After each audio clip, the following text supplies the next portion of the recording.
Hello everyone, আমার চ্যানেলে সবাইকে স্বাগত। তোমরা কেমন আছো? আমি তো ভীষণ ভালো আছি। আজ নিয়ে এসেছি নিরামিষ একটা রেসিপি, সোয়াবিন আলুর তরকারি। আমি এখানে সোয়াবিন আর আলুটা ভালো করে সেদ্ধ হতে দেব। সেদ্ধ হয়ে গেলে তুলে নিয়ে আমি টমেটো আর ক্যাপসিকামটা কেটে নেব।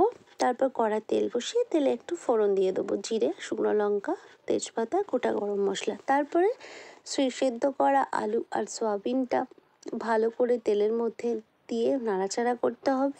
আর তারপর সামান্য পরিমাণে নুন, টমেটো আর ক্যাপসিকামটা দিয়ে ভালোভাবে নাড়াচাড়া করতে হবে। ভালোভাবে ভাজতেই দিতে হবে। তারপর একটা কিছু মশলা তৈরি করে নেবো, ধনে গুঁড়ো, জিরে গুঁড়ো, হলুদ, নুন আর কাশ্মীরি লঙ্কার গুঁড়ো আর লাল লঙ্কার গুঁড়ো। সব মশলা দিয়ে দেবো।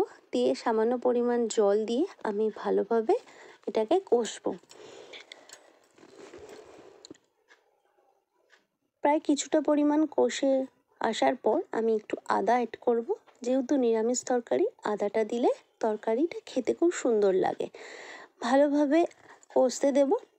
প্রায় আদা আর মশলার কাঁচা গন্ধ চলে যাওয়ার পর আমি একটু জল অ্যাড করে দেব।